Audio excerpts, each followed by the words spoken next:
하나님을 찬양하며 사는 사람, 찬양하는 인생이 되는 줄로 믿습니다. 하나님 앞에 찬양을 드리면서 사는 인생이 가장 복받은 인생입니다. 우리가 이 세상을 살아가면서 정말 그 위대하신 하나님을 높여드리고 찬양하는 인생이 되었다. 이것은 최고의 축복을 받은 겁니다. 오늘 이 본문 말씀은 이 시편 기자가 할렐루야로 시작해서 할렐루야로 끝나는 바로 이 찬송시입니다. 그래서 할렐루야는 하나님을 높여드리는 그 하나님을 찬양하고 높여드리는 말이잖아요. 그래서 할렐루야 할 때 우리 하나님 영광을 받아 주시옵소서. 바로 영광 받으시는 그 전능하신 하나님을 높여드리는, 최고로 높여드리는 말이 할렐루야입니다. 그래서 우리 성도님들이 서로 만나면 할렐루야, 할렐루야, 아멘, 할렐루야 이런 단어를 사용할 수 있다는 게 이게 축복인 겁니다. 하나님 앞에 모든 것이 영광이 되어져야 되는 것입니다. 여러분, 오늘 이 본문 전체를, 이 시편 135편은 어떻게 구성이 됐냐면은 1절부터 4절까지는 왜 하나님을 찬양해야 되느냐 하는 부분하고요, 그 다음에 5절에서 7절까지는 찬양을 해야 될 이유, 그리고 8절에서 14절까지는 이 출애굽의 역사를 통해서 하나님께서 어떻게 이 구원의 역사를 이루셨는지, 그러므로 찬양하지 않을 수 없는, 감사하지 않을 수 없는 이유를 말씀하고 있고, 15절에서 21절까지는 하나님과 우상을 비교해서 우상을 섬기는 것이 얼마나 어리석은 것인가, 정말 그 위대하신 하나님을 찬양하며 사는 그런 인생이 이 복된 인생임을 알고 그 하나님을 찬양하며 살 것을 이렇게 노래하고 있어요. 여러분, 사람이 이렇게 하나님 앞에 찬양한다는, 찬양도 사실 노래잖아요. 그러니까 감정이 들어가야 되는 겁니다. 그러니까 하나님이 인격을 가진 하나님이신데 그 하나님 앞에 감정을 넣어서 정말 그 하나님을 찬양해야 되는데, 찬양을 하라고 그랬을 때 목사님 진짜 찬양할 맛이 안 납니다. 아니 찬양할 기분도 안 되는데 자꾸 찬양을 그렇게 하라고 하면 이게 되겠습니까? 그렇게 말할 수도 있겠죠. 왜냐하면 기분이 안 좋으니까. 이것도 어쨌든 하나님 앞에 노래하는 거잖아요. 그러니까는 찬양이 안 된단 말이에요. 자기 마음이 정말 괴롭고 힘들으면은 괴롭고 힘든데 자꾸 앞에서 율동팀들이 막 율동을 하고 그러는데 이걸 따라서 하자니 진짜 괴롭고, 또 따라서 안 하자니 믿음이 없는 사람 같이 보여지고, 이거 하자니 괴롭고 안 하자니 괴롭고, 이래도 저래도 힘든 그런 시간이 있을 수도 있어요. 그렇잖아요. 성전에 오시면서 싸우고 온 분, 그러니까 참 이게 막 속상하고 괴롭고 힘들고, 또 그 다음에 살면서 근심 걱정 염려가 되는 그런 문제들을 가지고 있을 때 이 마음이 무너져 있으면은 참 찬양이 잘 안 됩니다. 그렇다고 해서 찬양을 안 하면 되겠냐는 거죠. 찬양은 곡주 붙은 기도요, 하나님 앞에 예배 드리는 데 있어서 빼놓을 수 없는 거예요. 바로 우리 인생에 있어서 찬양을 뺀다면은 그것은 예배가 되어질 수도 없고 하나님을 높여드리는 신앙생활이 될 수 없는 거예요. 반드시 찬양을 해야 되거든요. 그런데 정말 내 마음이 무너져 있고 힘들고 어려울 때, 그때도 정말 하나님을 향해서 그렇게 찬양을 올려드려야 되느냐 이거죠. 오늘 그 이유를 이 시편 기자는 말씀을 하고 있는 거예요. 왜 찬양을 해야 되느냐, 하나님을 찬양해야 될 그 이유를 안다면 어떤 상황 가운데서도 하나님을 찬양하지 않을 수 없다는 거죠. 그러니까 여러분, 내가 정말 하나님 앞에 예배를 올려드릴 때 나의 드리는 이 예배가 하나님 앞에 연락돼야 되거든요. 바로 하나님은 이렇게 예배하는 자를 찾으신다고 그랬어요. 그러니까 신령과 진정으로 예배 드리는 자를 찾으시는데, 신령과 진정으로 드려지는 예배에 가장 중요한 요소가 찬양이거든요. 예. 그러니까 하나님 앞에 올려드려지는 이 찬양을 하나님이 연락하셔야 우리에게 응답해 주시는 것입니다. 예. 그러니까 하나님이 받으시는 찬양이 되어지지 아니하면은 그 예배는 실패한 겁니다. 그러니까 오늘도요, 하나님 앞에 이렇게 예배 드릴 때 우리의 예배를 하나님이 받으시면, 여러분 전체가 우리가 이 공동으로 함께 이렇게 예배를 드리지만 개개인이 지금 다 예배를 드리고 계신 거예요. 개개인이. 그래서 이 예배를 통해서 여러분 각자가 하나님이 연락하시는 예배가 될 수 있기를 바랍니다.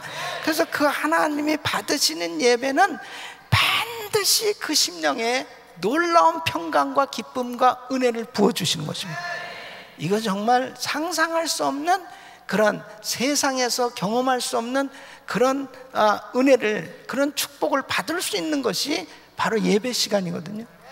그런데 하나님 앞에 이 찬양이 돼야 되는데 어떤 때 보면 진짜 힘들단 말이에요. 너무너무 힘든 거예요, 이 마음이. 예. 그럴 때 있잖아요, 그죠? 그럴 때 있죠. 예. 사실 그렇습니다. 진짜 이렇게 마음이 불편하고, 솔직히 그냥 예배 드리고 싶지도 않고, 그 다음에 찬양이 안 돼, 아예. 예. 이 마음이 확 무는, 왜 그러냐면요, 하나님은 인격을 가진 분이기 때문에 내가 이 예배를 드린다는 것은요, 절대로 형식으로는 안 됩니다. 예. 그냥 몸은 성전에 앉아 있지만은 예배가 안 될 수도 있어요. 얼마든지 그래요. 예. 그래서 그렇다고 해서 그냥 예배를 실패할 수는 없거든요. 굉장히 중요한 내용입니다, 여러분. 예? 바로 오히려 내 마음이 무너져 있고 내가 너무 상심대하고 너무 내 마음에 시험이 되고 힘들수록 예배에 성공해야 됩니다. 그게 해답이거든요. 예. 그런데 내 마음이 무너지면 무너질수록 예배가 잘 안 되는 거예요. 예. 그리고 그 가운데 사단이 꼭 역사하는 겁니다. 그러니까 이 예배가 자꾸 안 되니까 어떻게 예배 실패할 수밖에 없는 거죠. 예. 예배. 아니 어떻게 아직 설교 이제 시작인데 지금 졸고 앉아 있는 사람은 뭡니까? 이제 시작이야, 이제. 근데 그래도 뭐 교회에서 주무신 분은 참 이쁘게 보이더라고. 그래도 예, 얼마나 피곤하겠어요, 그죠? 너무너무 피곤한데도 참 이게 예배당에 나온 성도들이 너무 귀한 거예요. 예, 너무 귀한 거예요. 예, 그래서 졸리면 그냥 주무세요. 예, 괜찮아요. 예, 그걸 그냥 안 자려고 그냥 얼마나 그 괴로운 건지요. 저도 경험을 부흥회 때는 제가 주일날도 4번씩 같은 설교도 주일 4번 꽉 앉아서 이 앞에서 설교 듣잖아요. 예. 와, 정말 설교할 때는요, 설교하는 사람은 안 좋습니다. 예. 설교. 그래서 듣는 게 사실 더 힘들어요. 예. 어떤 면에서. 그래서 참 이게 말씀을 경청한다는 거 참 귀한 건데요. 찬양이 진짜 안 될 때, 진짜 예배가 안 될 때, 그때가 중요한 거거든요. 그때 하나님 앞에 드려져야, 제대로 찬양이 드려져야 그 예배가 성공되면 나에게 묶여있던 이 부분이 해결되거든요. 그래서 저는 사실 참 제가 신앙생활하면서 너무나 감사한 게요, 저는 예배 체질입니다. 저는 예배 체질이 돼 있어요, 아예. 예. 예배 체질이라니까 내가. 그래서요, 지금까지 참 목사님 어떻게 뭐 안식년도 안 갔고 뭐 그다음에 스케줄이 그냥 새벽부터 밤까지 계속 했는데 어떻게 그렇게 할 수 있습니까는, 저는요 예배를 통해서 하나님께로부터 이 채워지는 은혜를 받아요. 그러니까 새벽에도 나오는 때는 굉장히 피곤해요. 피곤한데 예배를 잘 드리고 나면요 쫙 힘이 생겨요. 그러니까 주일날도 4번 예배 드리잖아요. 저는 4번 예배 드려요.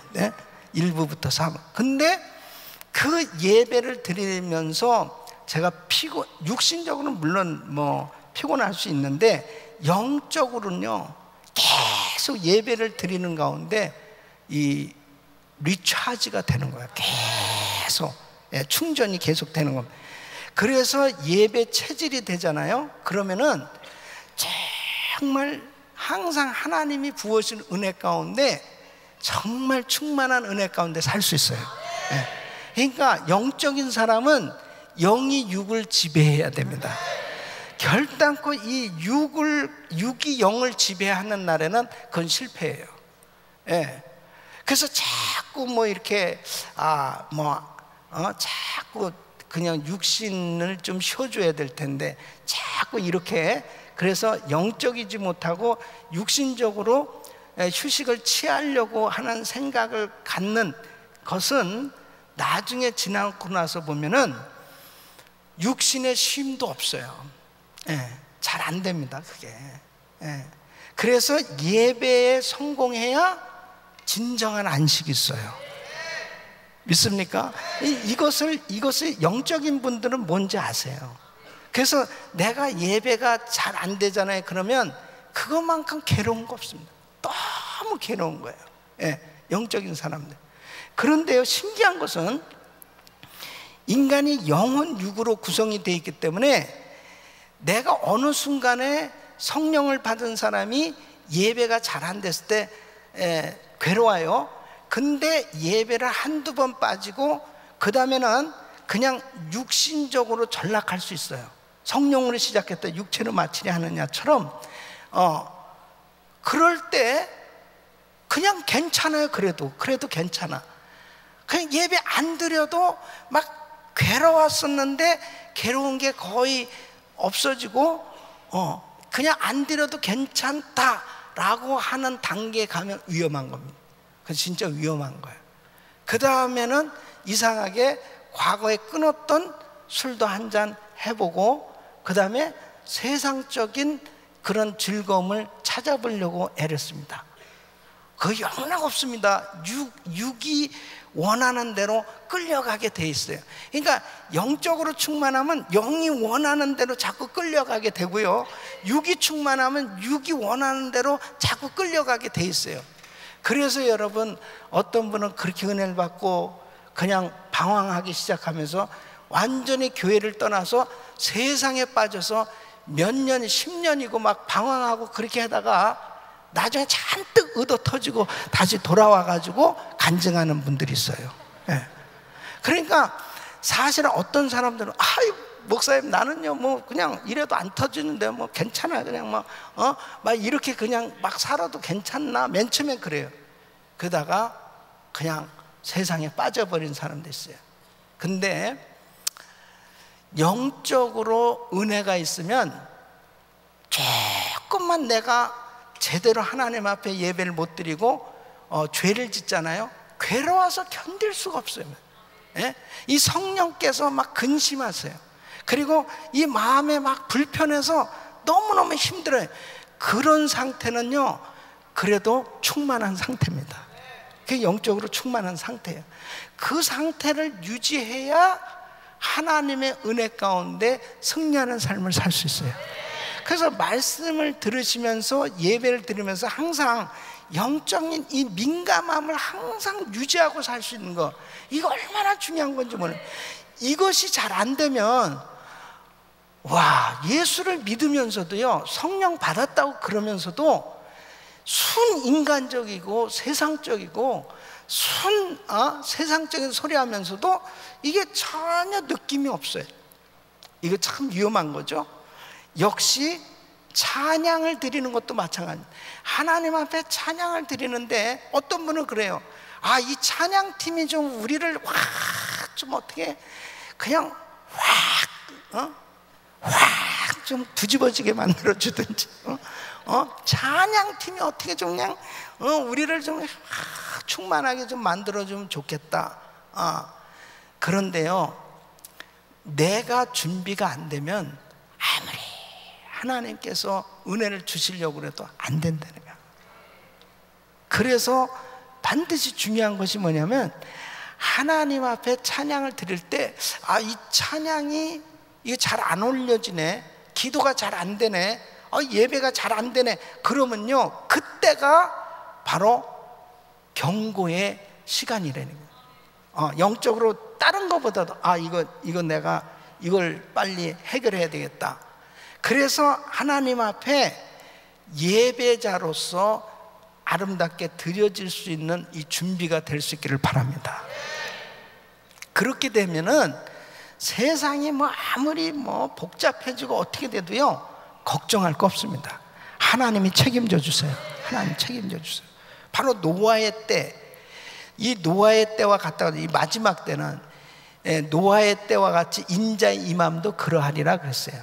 그러니까 우리 예수님이 다시 오실 때는 노아의 때와 같은 거예요. 노아의 때는 어느 때입니까? 노아의 때의 특징이 죄악에 관영한 세상입니다.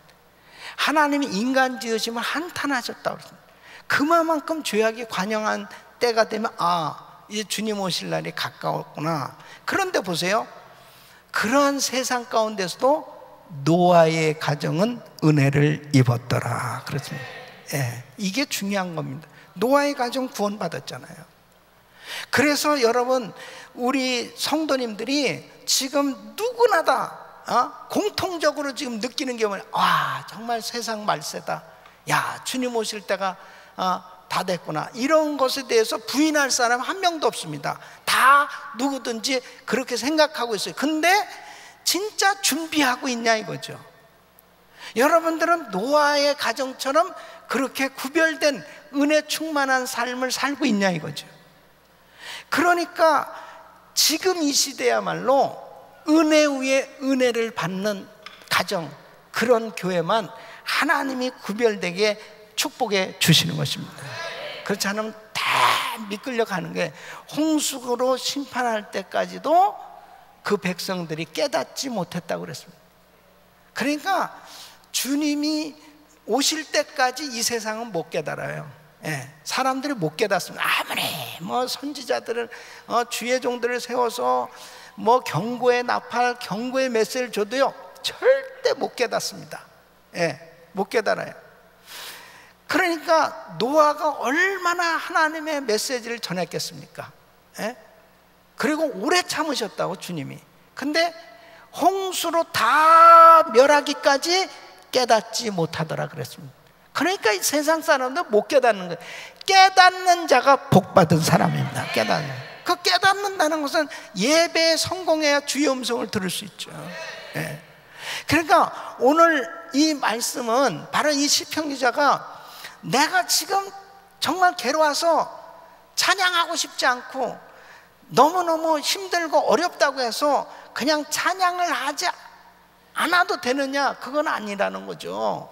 내가 정말 고단함과 처절함과 괴로움과 고통 가운데 있다 하더라도 하나님 앞에 예배는 성공해야 되는데, 그 하나님 앞에 찬양을 드려야 될 이유를 안다면 아무리 힘들고 어려운 가운데서도 하나님 앞에 찬양이 올려질 수 있다는 거죠. 그 이유가 뭐냐는 거예요. 그것에 대해서 지금 이 시편 기자는 구체적으로 찬양을 해야 될 그 이유를 말하고 있습니다. 그 이유가 뭐냐면 하나님 자신이라는 것입니다. 하나님 자신. 여러분 보세요. 하나님 앞에 우리가 찬양을 드리는 거잖아요. 우리의 예배를 받으시는 분은 누구세요? 하나님이세요. 그러니까 그 하나님을 묵상하는 거예요. 그 하나님을 묵상할 때 하나님을 어떻게 생각하십니까, 여러분? 여러분, 나의 예배를 받으시고 나의 찬양을 받으신 그 하나님을 생각하실 때 그 하나님이 어떤 하나님이세요? 그 하나님을 묵상하게 되어지면 찬양을 저절로 하지 않을 수 없어요. 그러니까 여러분, 중요한 것이 뭐냐면 진짜 하나님을 만나야만 찬양이 가능합니다. 예, 하나님 만나지 않은 사람도 얼마든지 찬양은 할 수 있겠죠. 정말 또 노래 잘하는 사람들, 이런 사람은 얼마든지 기교를 부리면서 정말 아름다운 목소리로 찬양을 할 수 있겠어요. 근데 하나님이 받으시는 찬양이 있고 받지 아니하시는 찬양이 있대요. 그 마찬가지로 하나님을 만난 사람은 하나님을 묵상하면 저절로 찬양이 나오게 돼 있어요. 예? 근데 이 시편 기자는 지금 하나님을 묵상할 때 첫 번째로 그분의 인상, 그분에 대한 생각이 뭐냐? 하나님은 선하신 분이다 하는 거예요. 하나님은 선하신 분이다. 그래서 3절 말씀 보면 여호와를 찬송하라. 여호와는 선하시며 그 이름이 아름다우니 그 이름을 찬양하라. 그래서 여호와를 찬양하라. 여호와는 어떠시다고요? 선하시며. 그랬습니다. 선하시며. 여러분, 하나님은 참 좋으신 하나님이십니다. 하나님은 참 좋으신 하나님이세요. 여러분, 정말 하나님이 좋습니까? 그러면 하나님께서 참 좋으신 하나님이라는 것을 어느 만큼 경험하셨습니까? 사람들마다요, 하나님은 참 좋으신 하나님, God is good. 하나님은 좋으신 하나님이세요. 그러면 하나님은 선하신 하나님이세요. 그럴 때 그 좋으신 하나님을 어느 만큼 경험했냐는 거죠. 그 경험한 만큼 하나님이 너무 좋아지는 거예요. 그러니까 그 하나님을 높여드리지 않을 수 없는 겁니다. 그러니까 하나님께서 우리에게 주신 어마어마한 축복, 선물들이 있잖아요. 그 가장 큰 선물은 영원한 생명입니다. 나를 구원해 준 영원한 생명. 그 생명을 주신 그 하나님을 생각하면 하나님 너무나 좋으신 하나님, 그 하나님을 높여드리지 않았습니다. 우리에게 건강을 주신 하나님, 우리에게 가족을 주신 하나님, 우리에게 교회를 주신 하나님, 우리에게 모든 것들을 주신 하나님, 그 하나님을 경험한 분들은 찬양하지 않을 수 없어요. 그래서 저희 교회에서 예손 합창단을 만들었습니다. 예손 합창단. 이 예손 모임은요, 예수님의 손길, 그래서 불치병 가지신 분들, 우리 교회에 와서 정말 하나님의 은혜를 치료받으신 분들, 또 그 이런 은혜를 받으신 분들로 모여서 합창단을 이거는 제 마음의 소원이었어요. 뭐냐면 나도 어느 교회 그 목사님의 간증을 들으면서 그렇게 자기네 교회에 암 환자들을 고침받은 분들이 쫙 성가대를 만드는데 이분들이 딱 서서 찬양을 들으면 그냥 전부 성도들이 다 운다는 거야. 막 그렇게 은혜가 돼서 막 다 운다는 거예요. 그 이유가 다 그 합창 단원들이 막 감동으로 찬양을 부르니까 다 같이, 애들도 한 애가 울면 다 울잖아. 그것처럼 이 은혜는 전달되게 돼 있어요. 다 이렇게 감동을 받으니까 막 다들 그래. 우리 교회도 얼마나 많은 간증이 있습니까? 많은 성도들이 정말 하나님의 은혜 받고 치유받은 간증이 많거든. 그래서 우리도 예손 합창단을 만들자. 그래서 지난주부터 연습을 했어요. 지난주부터 했는데 벌써 말씀이 그냥 다 그냥 눈물로, 감동으로 그렇게, 지금 연습하면서 정말 여러분 기대하시라. 개봉박도 기대하시라. 그리고 그런 은혜가 있는 분들은 합창단에 들어가세요. 합창단에. 목사님, 나도 예손 합창단에 들어가서 찬양을 드리는 가운데 더 건강해질 거예요. 하나님 더 능력을 주시고 은혜를 주시고, 나는 진짜 기대가 돼요. 우리 예손 합창단이. 왜 그런지 압니까? 하나님이 나를 치료해 주시고 나에게 구원해 주시고 나에게 생명을 주신 그 은혜를 생각하면서, 하나님 좋으신 하나님을 생각하며 찬양하니까 더 강한 감동이 임하는 거예요. 그러니까 항상 우리가 예배를 드릴 때마다 하나님은 참 좋으신 하나님, 그래서 늘 자기를 좀 돌아보고요, 그 하나님의 그 인자하심을 생각하고 선하심을 생각하면, 그래, 내가 지금 사업이 어렵고 나의 가정에 지금 힘든 일이 있고 내 육체에 질병으로 고통스러운 일이 있어도 우리 하나님의 은혜가 얼마나 큰가, 우리 하나님이 얼마나 큰 은혜를 주셨나, 이걸 생각하면 그냥 찬양이 저절로 나오게 돼 있어요. 그래서 다윗은 시편 23편 6절에 이렇게 고백하고 있습니다.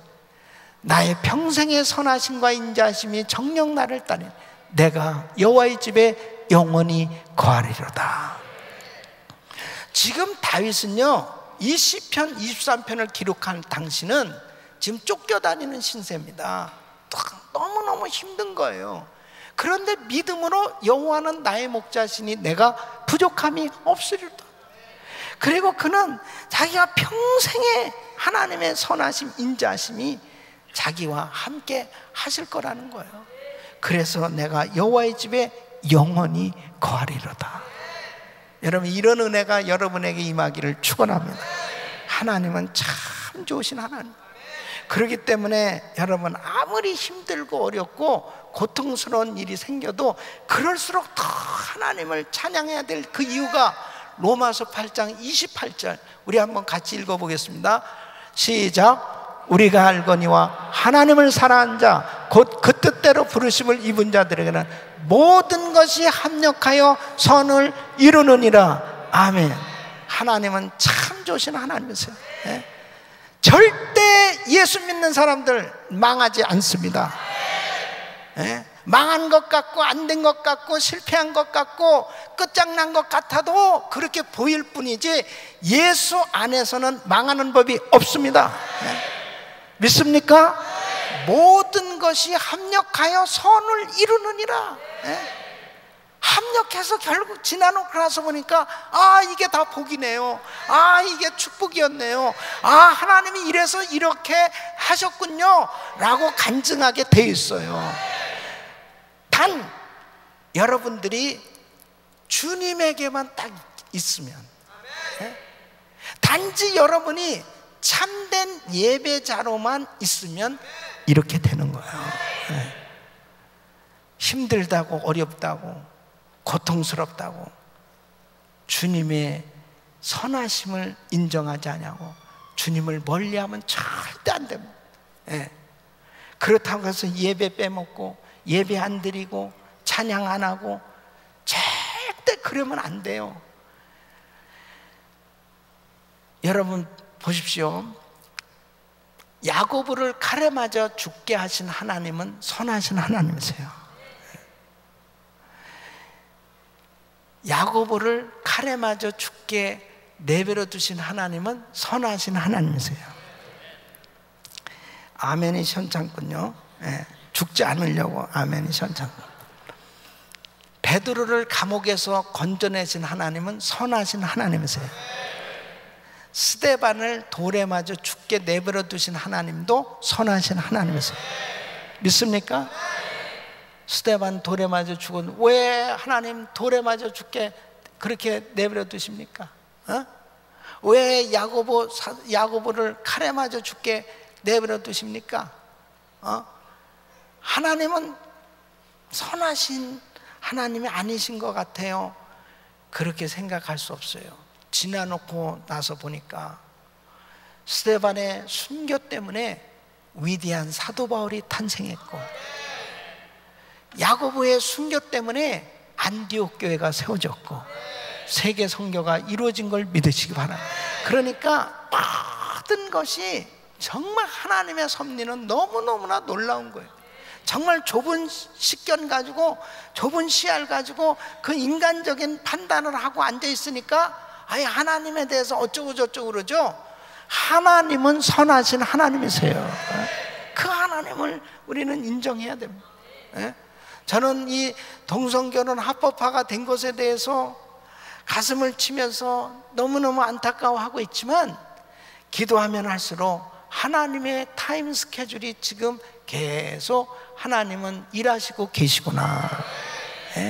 하나님은 계속 당신께서 계획하신 대로 지금 일을 이루어가고 계시구나. 그러니까 여러분 그 타임 스케줄을 잘 보면서 얼마나 임박하고 긴박한 이런 상황이 되고 있는지를 여러분들은 빨리 이해하시고 하나님의 선하심을 인정할 수 있기를 예수 이름으로 축원합니다. 두 번째는 그분의 선택하심을 생각할 때 찬양하지 않을 수 없어요. 하나님께서 이스라엘 백성들을 선택하셨다는 것입니다. 여러분 4절 말씀 보면 여호와께서 자기를 위하여 야곱 곧 이스라엘을 자기의 특별한 소유로 택하셨음이로다. 여러분 세상의 많은 민족 가운데 이스라엘을 선택하죠. 세상에 많은 그런 나라들이 있는데 아니 이렇게 작은 정말 이스라엘에 가보세요. 얼마나 땅덩어리가 작습니까? 너무너무 작은 그런 땅이에요. 그런데 그 땅, 그 민족을 선택하셔서 하나님께서 당신의 뜻을 이루어드리는 놀라운 구원자를 보내주시고 이 지구의 역사를 지금 이끌어가고 계신 그 하나님의 섭리를 생각해 보세요. 그러니까 유대인들은 너무너무 감격하지 않았습니까? 야, 하나님이 이스라엘을 자기의 특별한 소유로 택하셨습니다. 뭐를 위해? 여호와께서 누구를 위해서? 자기를 위하여. 예? 그러니까 여러분 보십시오. 예수 그리스도 안에서 우리 모두는 선택함을 받은 줄로 믿으시기 바랍니다. 선택함을 받은 우리가 이스라엘 백성들만 선택받은 게 아니고 예수 그리스도 안에서 구원받은 하나님의 백성들은 특별하게 선택받아요. 이것을 생각하면 감격하지 않을 수 없습니다. 여러분 보십시오. 시편 33편 12절에 여호와로 자기 하나님을 삼은 나라 곧 하나님의 기업으로 빼신 바 된 백성은 복이 있도다. 말라기서 3장 17절 만군의 여호와에게 이르노라 내가 나의 정한 날에 그들로 나의 특별한 소유를 삼을 것이요 또 사람이 자기를 섬기는 아들을 아낀같이 내가 그들을 아끼리니 그들로 나의 특별한 소유를 삼을 것이요. 하나님이 참 이렇게 많은 사람들, 많은 민족 가운데 어떻게 나를 하나님의 자녀로 이렇게 선택해 주셨을까? 기가 막혀요. 갈라디아서 1장 15절에 바울은 감격하면서 이렇게 말해요. 그러나 내 어머니의 태로부터 나를 택정하시고 은혜로 나를 부르신 이가 하나님이 나를 어머니 태에서 이미 만세전에 창세전에 나를 택해 주셨다.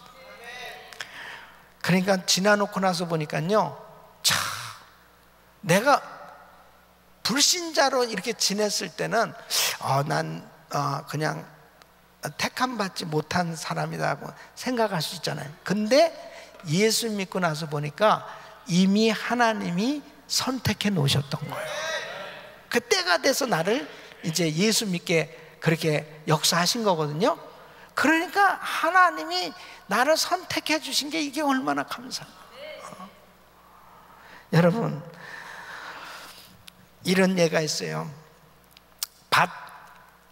시골에 밭 한 복판에 가보시면 전봇대가 이렇게 있으면 전봇대들이 쫙 지나가잖아요. 산 속에까지 전봇대가 그 큰 밭을 거쳐서 갑니다.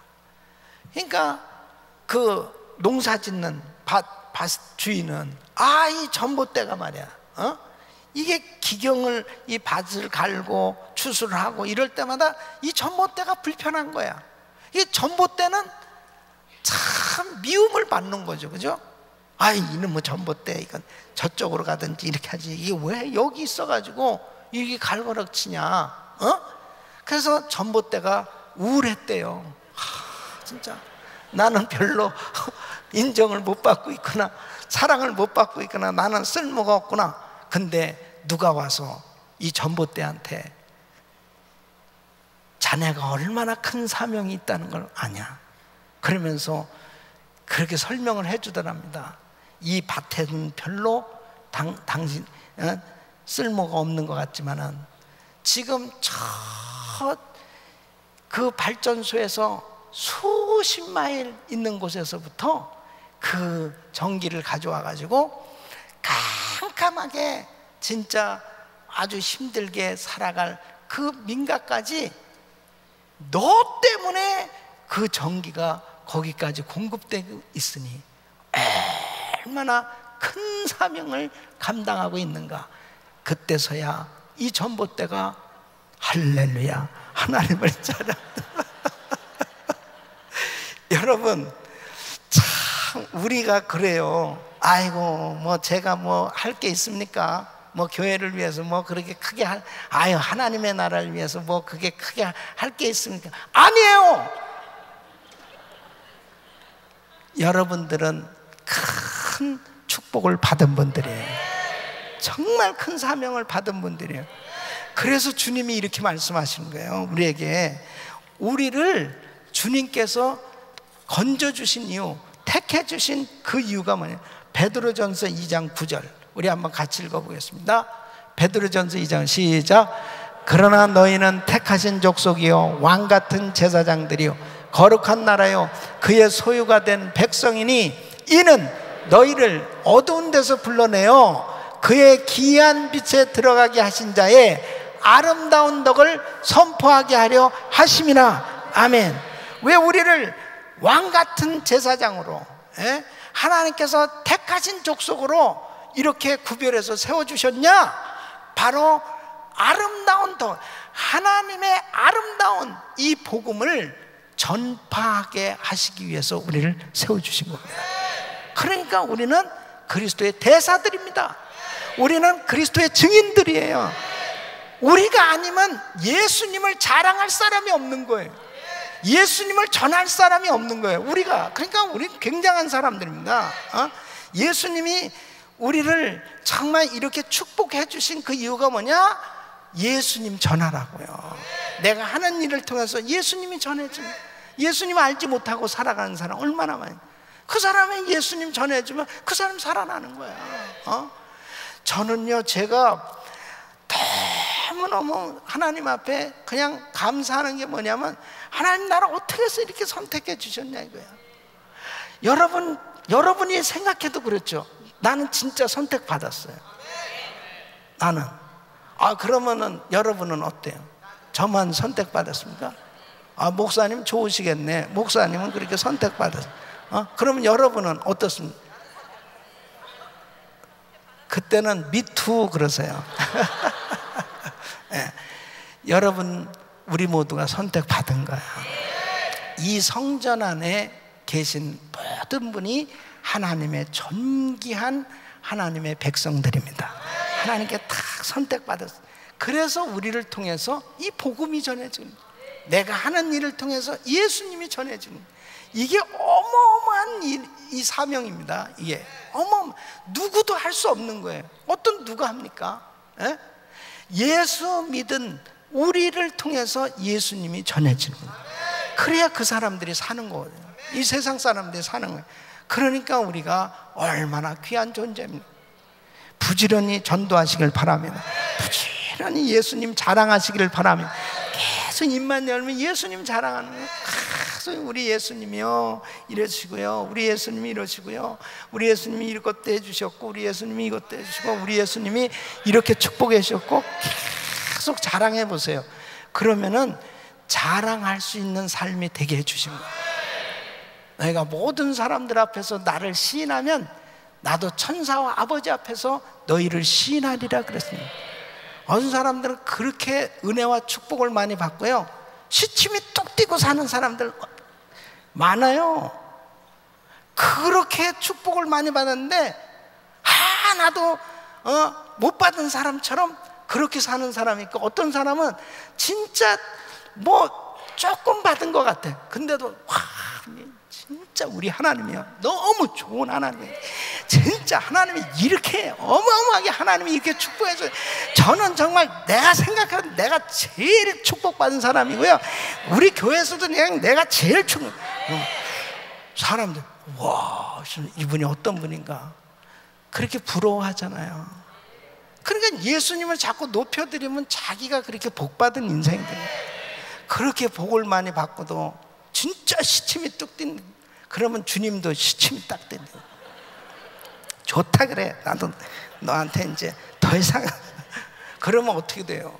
그러니까 참 매일같이 예수님 자랑하세요. 하나님이 이렇게 축복해줘. 그 만난 사람한테 그냥 계속 예수님 자랑하는 거예요. 아, 그러다 보면요, 안에 계신 성령님이 그렇게 기뻐하시더라. 그래서 여러분, 전도하는 사람들이 늘 은혜 속에 사는 이유가 그겁니다. 사실 남한테 전도하는 것 같지만 자기 영혼이 그렇게 기뻐집니다. 예? 여러분, 전도하는 분이 그러겠어요?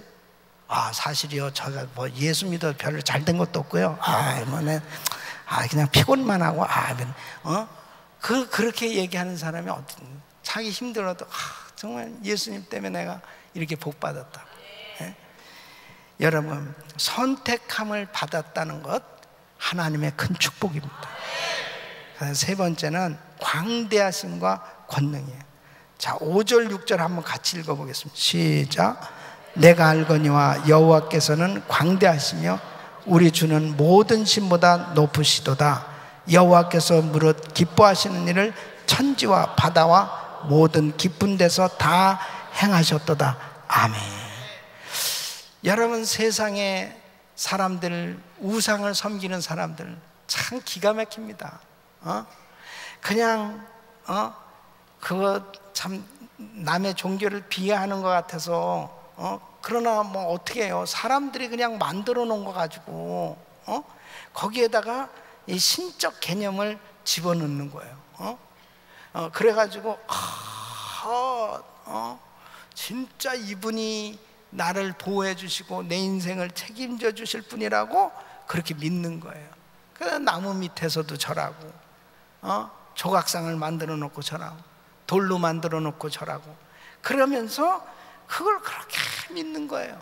그러니까 이스라엘 백성들이 바알, 그모스, 밀곰, 다곤, 별의별 것들을 다 섬겼어요. 여러분, 하다못해 인도에 가면요, 주새끼까지 섬겨요. 주새끼. 좀 새끼라고 그래서 미안한데 어쨌든 그냥 별걸 다 신이야. 그냥 별거가 다 신이에요. 그러니까 이게 참 기가 막혀요. 소가 얼마나 신? 그래서 소고기 절대 못 먹어요. 저렇게 굶어주고 하는데 소들은 그냥 자빠져 자고 다 그냥 사방에 널려 있는 게 소입니다. 그리고 길거리에도 그냥 소떼가 쫙 지나가면 차가 기다리고 있고, 나는 생각할 때 저거 다 잡아서 다 이렇게 나눠주면 굉장히 바베큐해서 먹으면 얼마나 좋겠나. 근데 절대 소를 먹질 못해요. 소는 소고기를 못 먹는 데는 그렇게 맛있는 소고기를 못 먹어요. 신이라니까, 신. 이런 바보들이 어디 있어요? 그런 바보들이 어디 있습니까? 그러니까 하나님을 안 믿는 사람들은요, 엉뚱한 걸 믿게 돼 있어요. 그러니까 하나님을 안 믿는 사람은 결국 그냥 신을 만들다 인간까지 신으로 신격화하는 거예요. 그러니까 바보들이 어디 있습니까? 그런 바보들이. 그런데 실제로 그렇게 살아가고 있잖아요. 너무 안타까운 거예요. 그런데 하나님을 딱 만나고 나니까 하나님은 진짜 신이다. 살아계신 하나님. 그 하나님은 광대하시고 권능이 많으신 위대하신 하나님이시다. 그래서 우리 주는 모든 신보다 높으신. 저도요, 제가 우리 어머니 절에 다니실 때 나도 쌀 이고 간 적 있어요. 나는 효자입니다. 그래서 어머니가 여기서 절해라. 나도 그냥 계속해서 절하면서 돌부처를 보니까 싹 웃는 것 같아. 응답이다. 그건 자기의 심적으로 위로받는 거예요. 그게 계속 절해보세요. 그 다음에 아직도 찡그리고 있는 거 계속 싹 웃는 것 같아. 그러니까 이게 뭐냐면 그 마음에 그냥 전심으로 그렇게 지성이면 감천이라고 그런 식으로 하면 혹시라도 저분이 날 도와줄까 얼마나 한심한 짓입니까? 그런데 하나님을 딱 만나고 나니까 살아계신 하나님과 인격적인 교제를 하고 있잖아요. 우리는 우상을 섬기는 사람들이 아니에요. 살아계신 하나님을 믿는 사람들입니다. 이 교제가 된 세상에 이런 축복이 어디 있습니까? 그러니 하나님 만났으니 찬양하지 않으십니까? 그분이 지금 여기 계신데요. 여러분, 그분이 여기 계신데 그분 앞에 찬양을 하는데 그분 앞에 이렇게 함부로 할 수 있냐고. 그 하나님이 어떤 분이에요? 6절 말씀 보니까 여호와께서 무릇 기뻐하시는 일을 천지와 바다와 모든 깊은 데서 다 행하셨도다. 하나님은요, 못하실 것이 없는 위대하신 분입니다. 그러니까 그 하나님을 찬양하지 않을 수 없는 거예요. 그분은 찬양. 여러분, 시카고 대화재 때 1871년 무디 교회가 다 전소됐습니다. 또 그 사태, 그 다음에 주일학교 그냥 싹 다 타버렸어요. 그러니까 기자가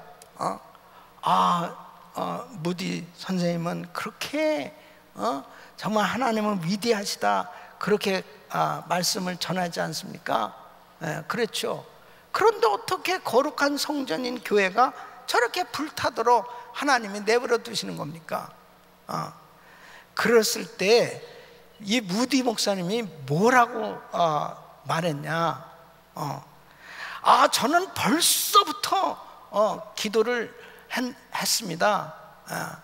큰 예배당 새로 잘 짓게 해달라고 그렇게 기도했는데 응답을 받았습니다. 아니, 그게 무슨 말입니까? 저거 다 허물고 다시 지으려면 얼마나 힘들어요?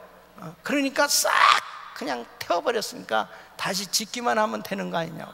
그러니까 도무지 이해가 안 되는 거죠. 정신이 약간 이상하게 된 거 아닌가. 그런데 우디 목사님이 성경책을 보여줍니다. 그러면은 목사님은 그 성전 지을 돈 있습니까? 돈 없죠.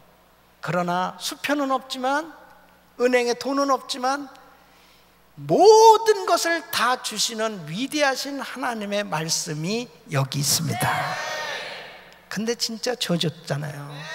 그 일 때문에 사실 무디는 다시 성령 충만한, 자신이 성령의 그 불을 체험한 후에 다시 그 큰 은혜를 체험할 수 있는 계기가 됐어요. 그 일 후에.